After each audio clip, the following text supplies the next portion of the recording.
and welcome back to the Boropolis Podcast YouTube channel. As always, I am joined with Nathan, and as always, it seems at the moment, Middlesbrough have won again, and we've got another Borough 3 points to talk about. But before we do so, Nathan, a week's gone by. How's the week been? I mean, it's always better when Borough win. But yeah, apart from the football, I guess, because, you know, there is more to life than Michael Carrick's Middlesbrough team.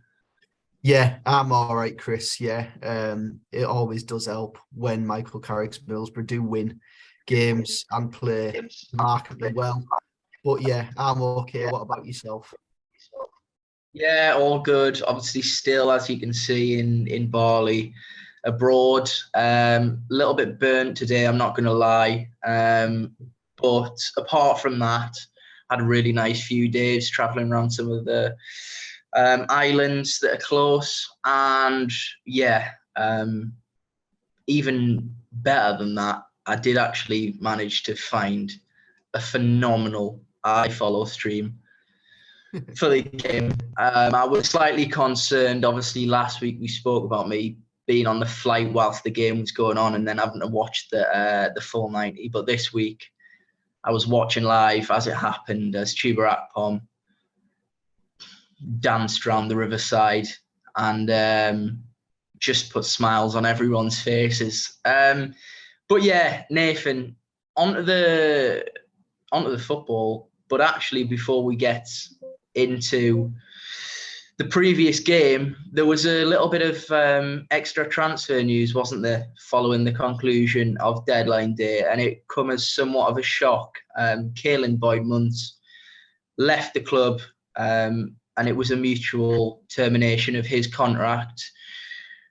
I mean, firstly, what did you make of that? Because my initial reaction was I didn't see it coming, to be honest. Yeah. It was one of shock a little bit. Of course, Caelan Boyd-Muntz signed for the club last January and has found first team appearances hard to come by in his time at Middlesbrough. I think when he was brought in, many thought it was going to be a signing that was sort of one for the future.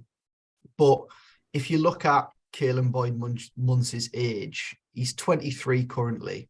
And he's 24 at the back end of this month, and playing under 23s and under 21s football just isn't going to cut it for someone that's touching 24 at the end of this month. So, yeah, a mutual termination of his contract at Middlesbrough. Hopefully he goes and finds a new club by the end of this month, hopefully, and gets a good second half of the season elsewhere. I think you'll probably be looking at a League One or League Two club, if I'm honest.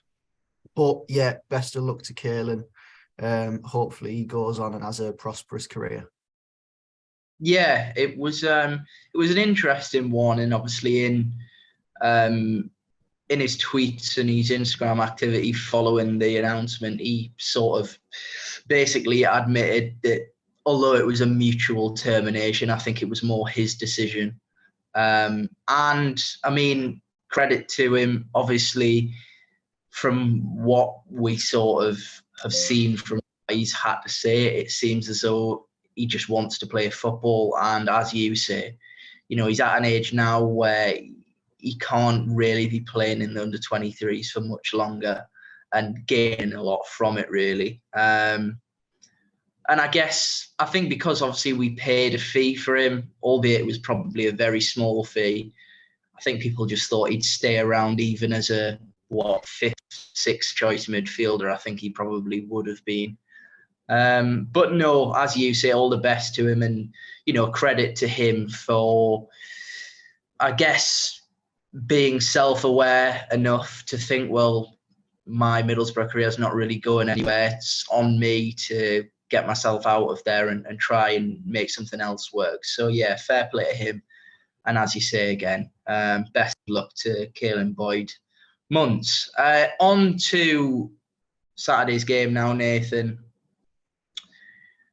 At the Riverside, and it was just fantastic, wasn't it?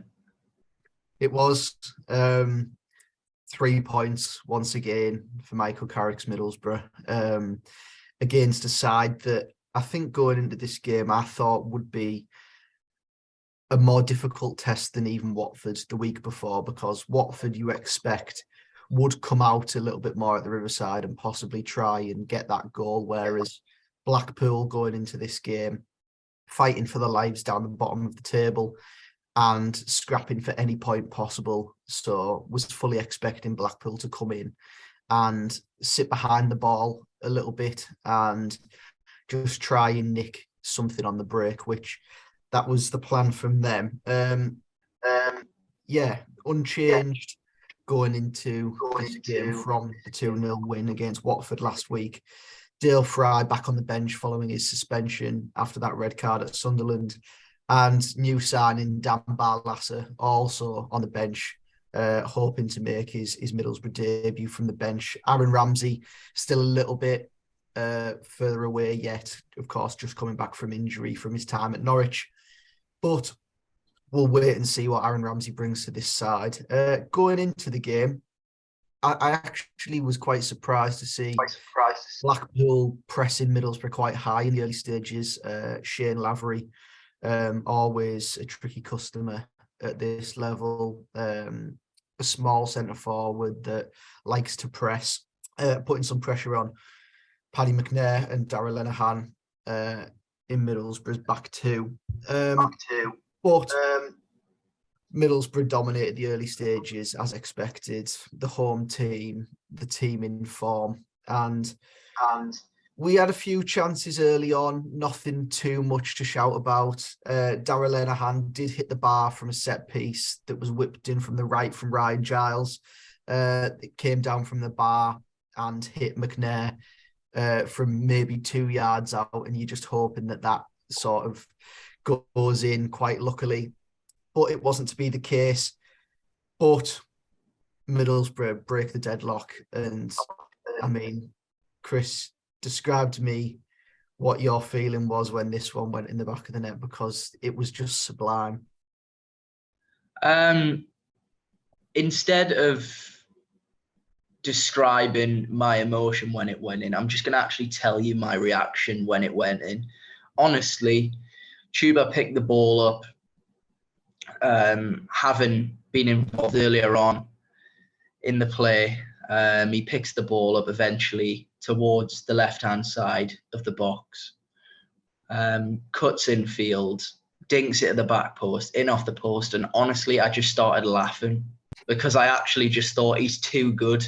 It has gone beyond the Chuba train, and, you know, we all love him to pieces.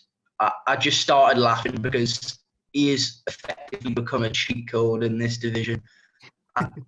He is, at the moment, he's making football look too easy in the Championship.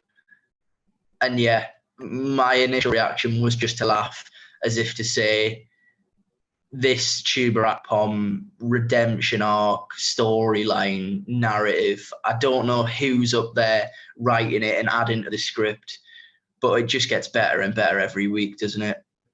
It does. And do you want to know what? The play was quite good as well. The ball breaks and Howson straight away looks to play forward, plays it into Archer's feet.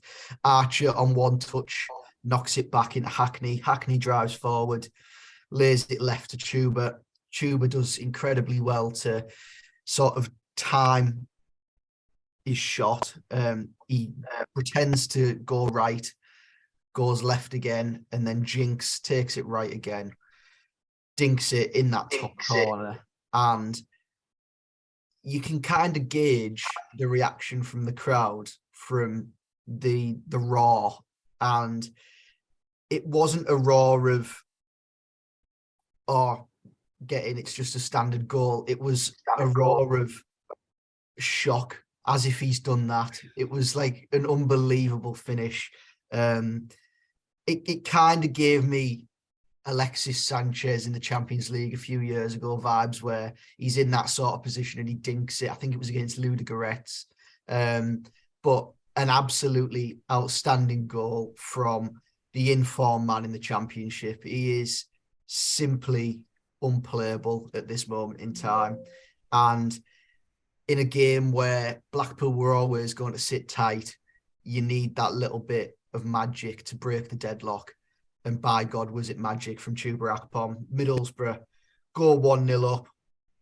And I think from then on, it was always one of those games where whoever gets the early goal, it sets the precedent for the game, really. And Middlesbrough were always going to have the better of the chances following that, although Blackpool did relatively okay in a 5-minute spell after the break. Yeah, they did. Didn't they? But strangely enough, Nathan, I don't know if this was just me not being in the stadium, and I know I said last week, it always feels a little bit different when you're watching football on the screen rather than in a stadium, and you can you almost have a sixth sense as a football fan where in a stadium you can kind of tell what's about to happen and the atmosphere just goes slightly quiet, and then lo and behold, either a team equalises or I don't know, there's a goal or a foul or something like that. But yeah, Blackpool were really close, hit the woodwork, should really equalise. But actually throughout the whole passage of play and throughout really the whole game following our opener, I just felt like it was really routine. And I don't know if that's just blind confidence in Michael Carrick's team or it's just how well we're playing at the moment. But I've just got so much confidence in the way we play and the individuals in the team. And it's just such a well-oiled machine from back to front, really. And I think there's no better evidence of that than the second goal, really, Nathan. Yeah, there's not. As you say, Yates hits the bar, going down that left-hand side. CJ Hamilton puts the ball in the box. Yates flicks it onto the bar. And I think following that chance, there is a possible moment for a momentum shift into Blackpool's favour. But Middlesbrough kept composure, just kept playing their own game, and they got the just rewards with that second goal, which it's so well crafted. It's so calm, so composed, just trusting in the way that we want to play. And it comes from the back. Stefan lays it into Johnny Howson. Johnny Howson knocks it round the corner into Smith. We play through the thirds and still down that right-hand side, force back into Smith, Smith into McGree. McGree turns, and what comes next is simply outstanding from the pair of these two. McGree into Chuba, Chuba back into McGree, holds the ball up a little bit, waits for Chuba's run, knocks it through the legs of Curtis Nelson, and it's an easy finish for a player as confident as Chuba Akpom is at the moment. It was a fantastic goal and it killed the game. Riley McGree, brilliant in this goal. Brilliant to see him getting forward. A few nice little neat touches on the ball and the fantastic end product as well to go with it. Chuba Akpom's 16th league goal of the season, 4 ahead of second place now. He's out on his own. He's the man at the top of the Championship goal scoring charts, and at this moment in time, I don't see who can stop him. It's quite sublime. I don't understand where this Chuba Akpom redemption arc, as you've just mentioned, Chris, has came from, but I'm not going to question it one bit because I'm in love with the man and I'm in love with this team. It's unbelievable. Yeah. You mentioned the team and you mentioned Chuba. I mean, there's a point I'd like to make on both, actually. We'll go with the team first. And it was just more so a feeling that I had watching the game. And I mentioned there just almost like a fan arrogance, almost, that I never felt that Blackpool were going to get back into the game. And it's because of the way we play and our system. And I know a lot of people judge football sometimes based off what they see on the pitch. Some choose to, judge things based off stats and things like that. But I think just personally, in terms of watching the team, and you said it there, I just love the team. I don't know if it's the individuals or Michael Carrick just being the most laid man in the world, but I haven't really had a feeling like this probably since Aitor Karanka was the manager. I mean, even under Chris Wilder, okay, we had a fantastic run, but it wasn't quite the same as this where, you're starting to notice the players spending time outside of the football side of things with each other. They are, friends with each other's partners. They are completely, a group. And it really is reflecting it on the pitch. They just have quite an unbelievable bond at the moment. And it's really just put a smile on my face this full week. But there is something that did put a smile on my face, even more so. And that was waking up to the news that Chuba Akpom has actually acknowledged the Chuba trainer for the first time this season. Yeah. It's absolutely hilarious stuff seeing. I mean, it's always good after a game to go through the socials and see the players post their reactions to wins and things like that. But to see Chuba's all aboard message, it's fantastic. And a daft little joke that me and you had at the start of the season is somewhat sort of just cottoned on to a lot of people, and it's even cottoned on to the man himself now. And everyone's on board. It's unbelievable. I can't believe it that this man at the start of the season, me and you were on this podcast sort of making a little bit of a joke that he was going to be the man to lead the line for Middlesbrough this season, despite looking for forwards in the summer transfer window. It didn't come to fruition, and we had Chuba Akpom leading the line on the opening day, and we're in February now and he's leading the way of the Championship goal scoring charts out on his own by 4 goals to the good. It's unbelievable, and I can't quite believe that, one, we've got ourselves a goal scorer, and two, that he's out on his own and battering every other player in the Championship for goals scored as well. It is quite literally one of the greatest stories I think I've ever seen. It really is, isn't it? And it's not just his goals. Obviously, he gets the headlines because of the goals, but his general play is phenomenal. And obviously, Michael Carrick deserves credit for dropping him into that slightly deeper position. Yeah, Chuba Akpom, I mean, all aboard. If you weren't already on the Chuba train, and if you weren't, I don't know what you're playing at, and you simply have to be now. I think the train's actually attracting fans of other clubs now, I believe. I saw a West Ham fan, an Arsenal fan, making quite the deal out of Chuba's brace at the weekend. So, yeah, I mean, carriages are full. But, as we've seen this season, it's quite extraordinary, the capacity that it can hold. So let's hope we can get some more bodies on there throughout the rest of the season. But, I mean, considering we've just went on a whole tangent on a metaphorical train, Nathan, we haven't actually mentioned that there was a third goal in the game and Borough scored 3. And that sort of, I mean, if it wasn't already wrapped up at 2-0, which I think it was, to be honest, that really put the final nail in Blackpool's coffin, didn't it?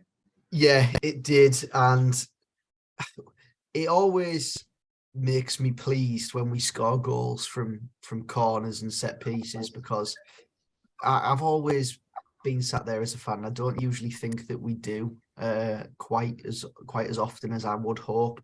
But now with Darragh Lenihan and his massive heading ability, it's good that we've got someone in the box to flick those balls on. And and get those goals. Of course, as I mentioned in the first half, Lenihan hit the bar with a flick on that would have hit McNair and would have been a Lenihan assist and McNair goal.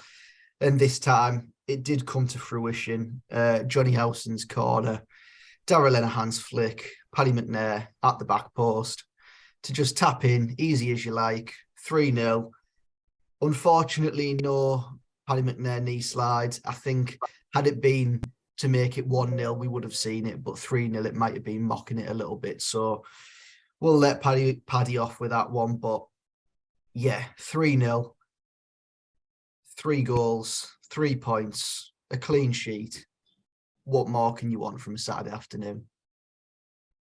Yeah, there's not a lot, is there? And considering, as we spoke about last week, there was a new version of Blackpool almost, given that, there was a new manager in. We sort of know of Mick McCarthy teams over the years. And okay, yes, he probably hasn't had all the time to implement his ideas yet. But I always felt it was going to be a lot more of a difficult game than it actually was. And in fairness, I don't think it was that Blackpool particularly had an off day. I just felt that we battered them. We were, in spells, some of the football we played was phenomenal. We were cutting through them, going through the lines with ease. And it was, a lot of that was down to Riley McGree. One of his best performances in a while, picking up all kinds of pockets, drifting in from the left. And I think he deserves a special mention because he was phenomenal. And of course, he got the assist for the second as well. Yeah, he did. He was fantastic. One of his best performances in a while. I thought that one performance for Riley McGree that really stood out was his performance against Luton, which was straight after the World Cup break.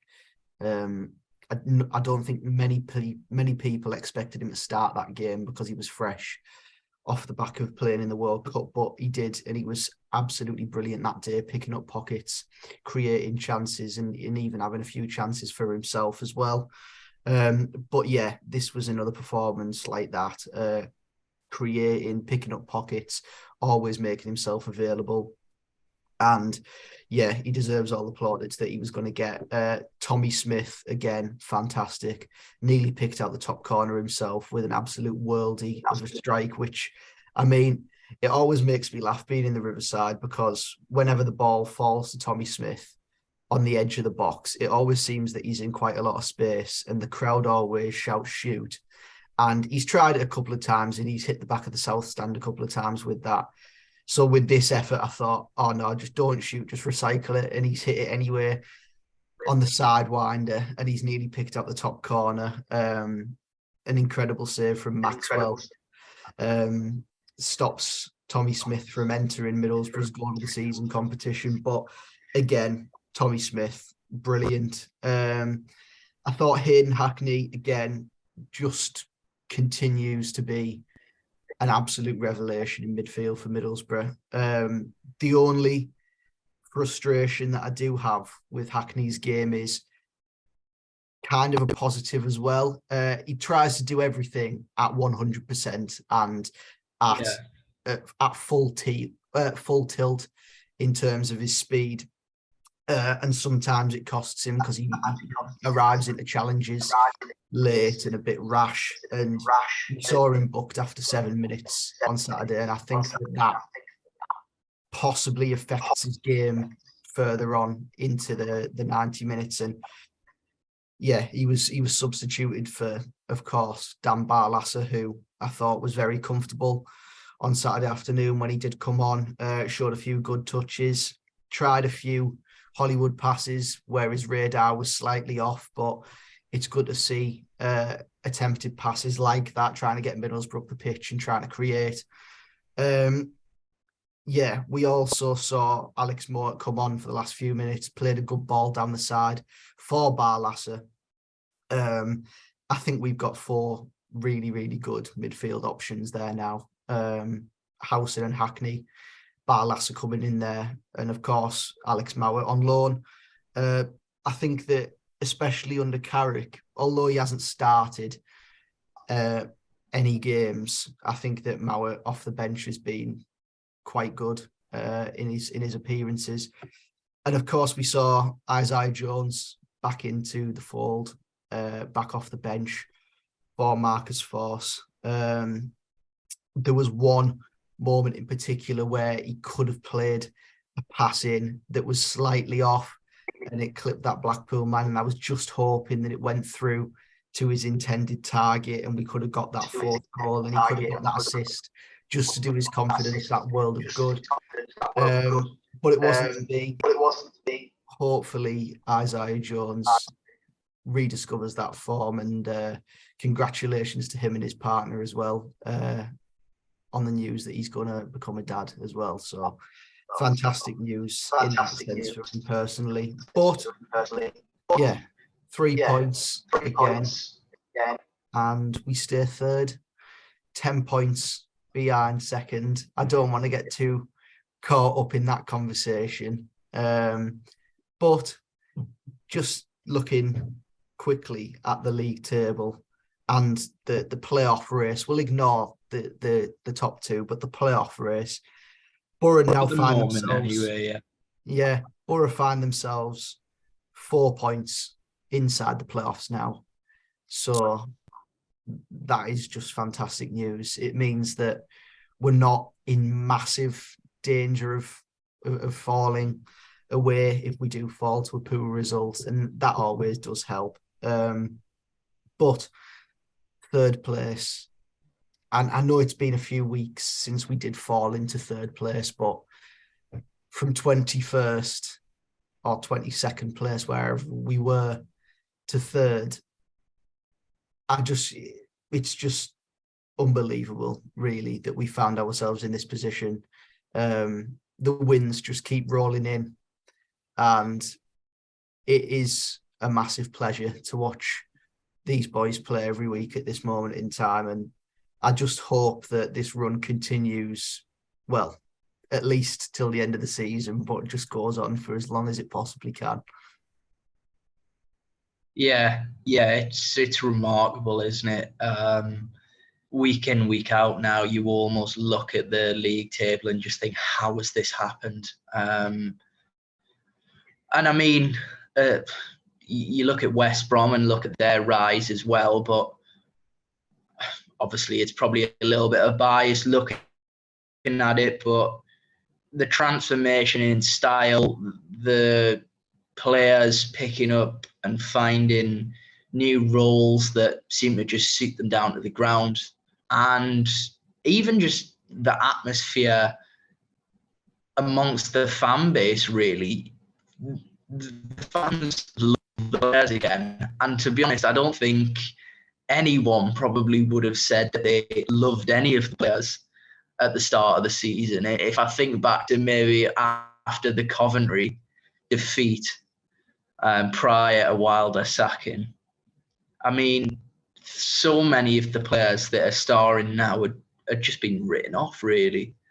I mean, even people like Darragh Lenihan, you mentioned him there, heavily involved and arguably should have had a goal at the weekend. I mean, he is really proven now to be the signing of one of the best centre-halves in the Championship, like everyone said he would be, and was really, I mean, even sort of EFL pundits and neutrals that weren't Middlesbrough fans were really raving about the signing and going on about what a coup it was really on a free. And I mean, he's just starting to show that now. He seems to get better game by game. And I mean, even the smaller things, the fact that Anthony Dijksteel can't even get in the squad.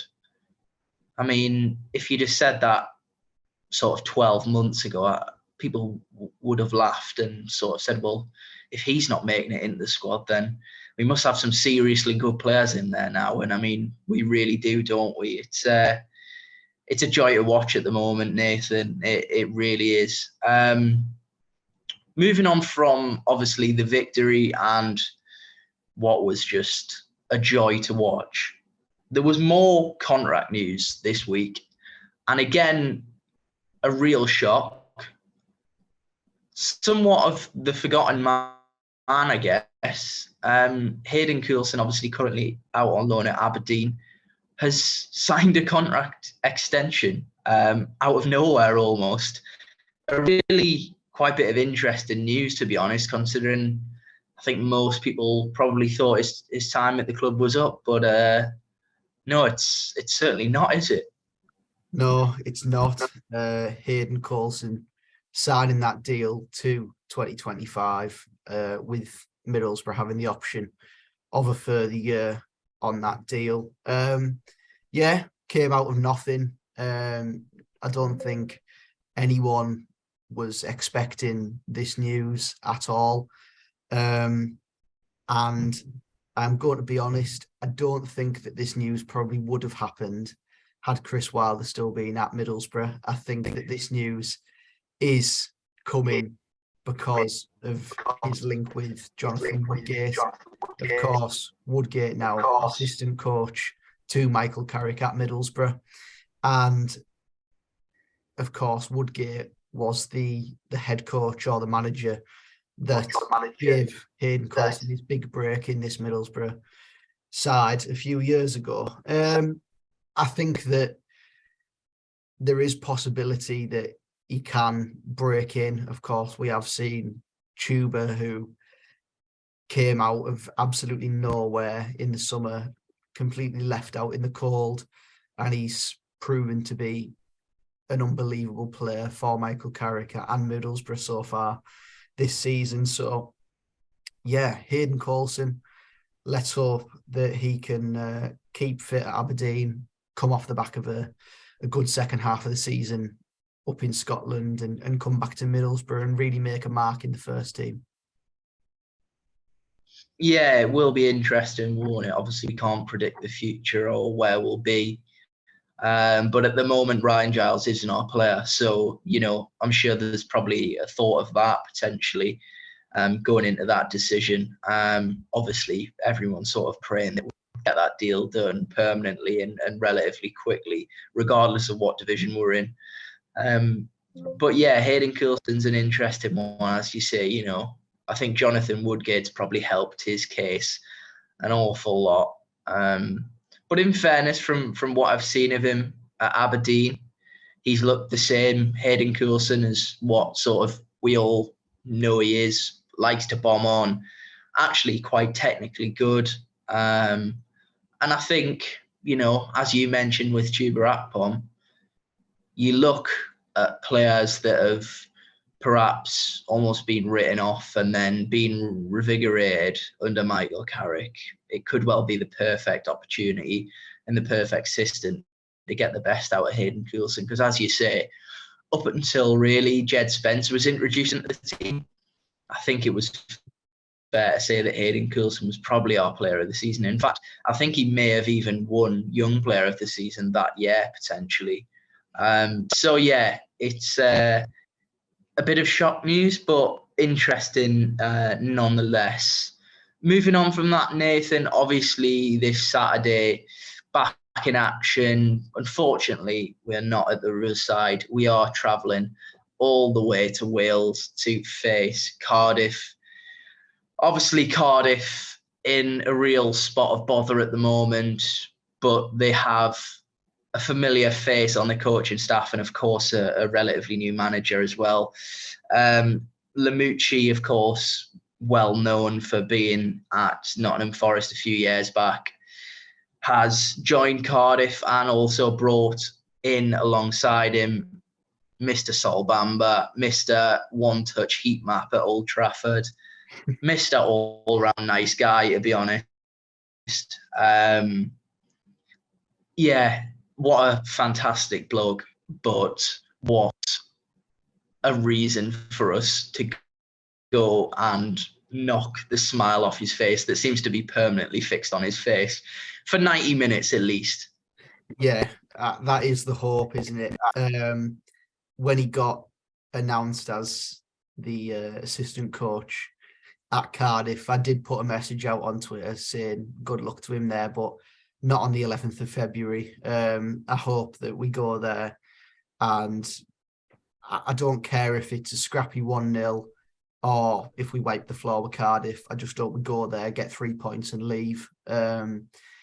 It's a difficult one, the same as Blackpool once again. I think that despite us going away from home, the aim will be to dominate the ball, to assert our dominance and to play our game instead of playing to Cardiff's tune. I think that once again, it's going to be very, very difficult because I'm not quite sure if it is or if it isn't, but I think it is Lamucci's first game at the Cardiff City Stadium as their manager. If so, the crowd will be looking to get on their side. But if we dominate the ball and sort of just play our own game, then we'll be able to hopefully turn the crowd on Cardiff and make it quite a negative atmosphere for their players to play in. If we get an early goal, that'd be lovely. But going into this game, they are really struggling. They got beat 1-0 away at Hull last time out.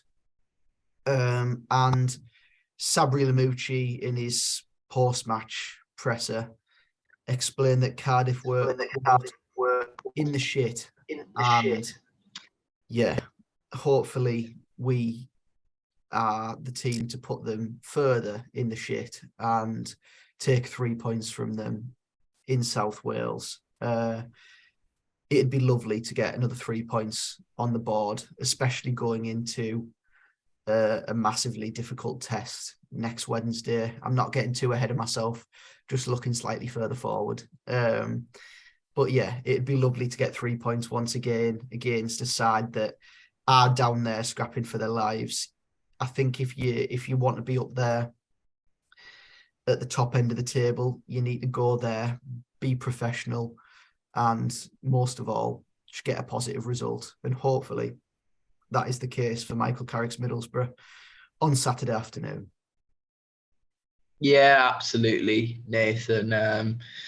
It's always the type of games where you look at, regardless of your form, and think it's not an easy place to go.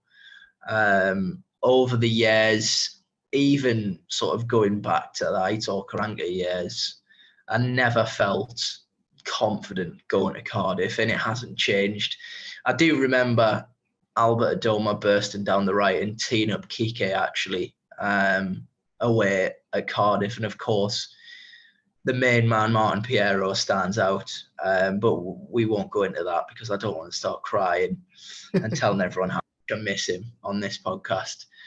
We'll save that until the end of the season. But no, in all seriousness, as you say, Sol Bamba's in there, Lamucci's in there. It'll be a different Cardiff, and I think you are right in saying actually that it'll be their first home game under new management. So obviously their crowd will be fully behind the new manager, and it always makes it more difficult. But hopefully, with our current form and our current way of playing, we'll be just too much for that.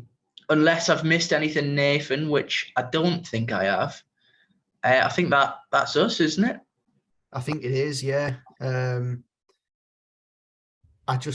hope that you're able to watch the game on Saturday afternoon. I hope that the iFollow is back up and running for Saturday afternoon, and I'll be hopefully doing the same.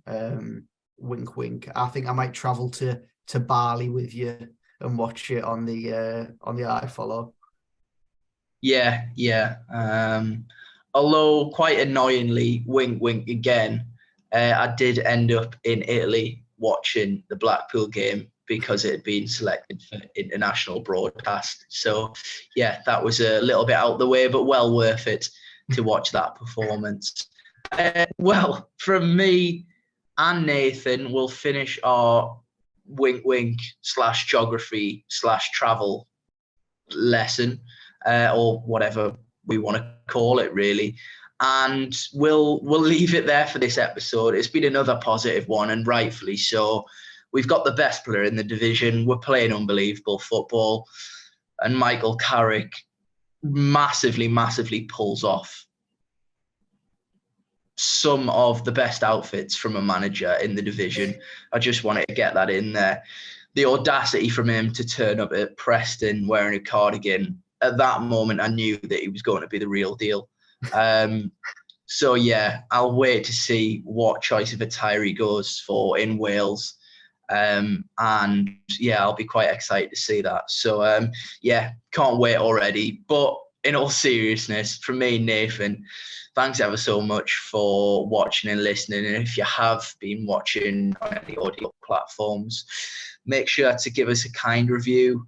And as for YouTube, of course, subscribe, leave a comment, tell us where you may or may not have been watching the game from or are planning to watch the Cardiff game from.